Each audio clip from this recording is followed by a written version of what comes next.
Hello guys.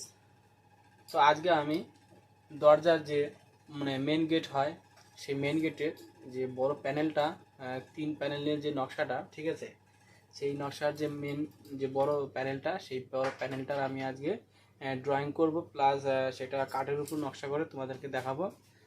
তো অবশ্যই তোমাদের ভালো লাগবে। দেখতে পাচ্ছ প্যানেলটা আমি নিয়ে নিয়েছি, আর এই যে পেপার, তো পেপারটাকে আমি এখানে এখন সাইজ করে কেটে নেব, তারপরে ড্রয়িং করব। ড্রয়িং করার পরে সেটাকে আমি আবার এর উপরে কার্বন কপি করে স্কেচ করে নেব।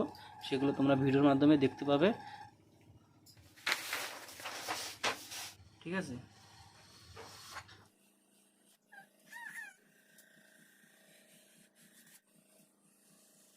দরজার যে প্যানেলের যে খাঁজটা, সেই খাঁজের মাপে আমার কাগজটা কাটা হয়ে গেছে।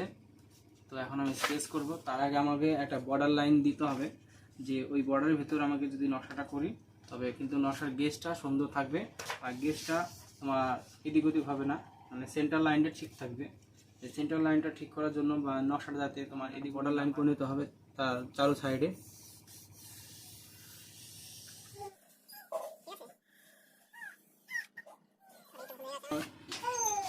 এরকমভাবে আমাকে প্রথমে দাগিয়ে নিতে হবে, ঠিক আছে। চার সাইডে একটা বর্ডার দাগ করে রেখে সুবিধা, তোমাদের যে নকশাটা সেটা তুমি তার পরিমাণ মতো তুমি তোমার মতো স্কেচ করতে পারবে। যে নকশাটা এই দিকে বেশি এই দিকে কম সেটা হবে না, ঠিক আছে, একদম পারফেক্টলি হবে, এই দিকটা সেম থাকবে। তো এবার আমাকে যে আমি নকশাটা করবো, নকশাটা তোমাদেরকে দেখিয়ে দিই, স্ক্রিনে দেখে নাও তোমরা, এখানে দেখতে পাচ্ছ, ঠিক আছে। এই নকশাটা আমি কিন্তু এখন এই প্যানেলটার উপরে করে দেখাবো।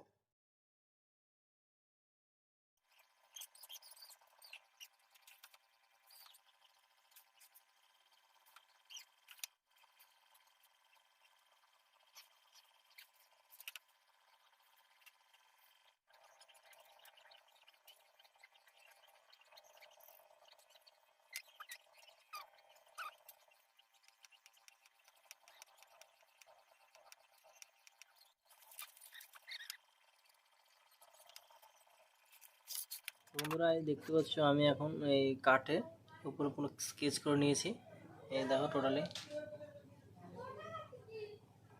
ঠিক আছে। তো এবার আমি এটাকে কার্ভ করব, আর আমার কাটতে গেলে যেসব যন্ত্রপাতিগুলো লাগে সেগুলো একটু তোমাদেরকে দেখিয়ে দিই, চলো।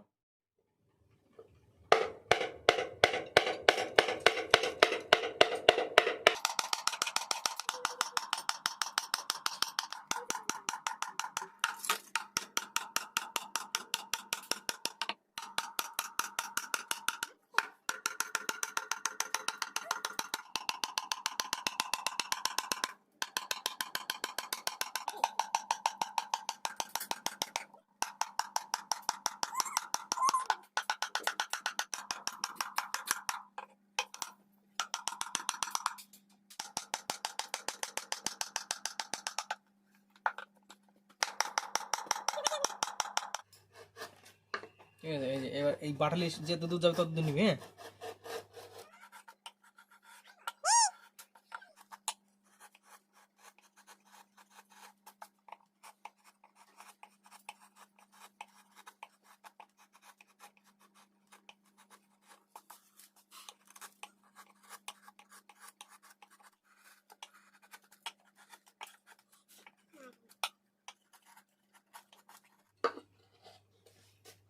জীবন করে যে কাট কাট না আমার সেই লাগে।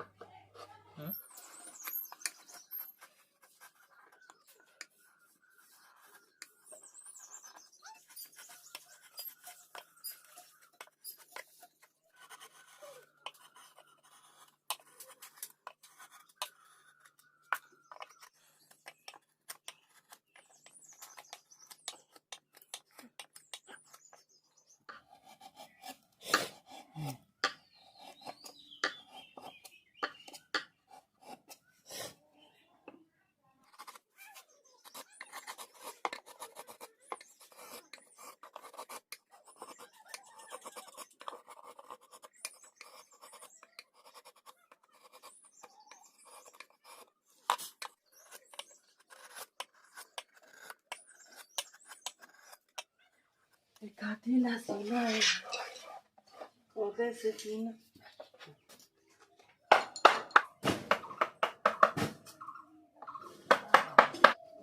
কাস্টমার আসে, ওরও ভালো লাগে, আমারও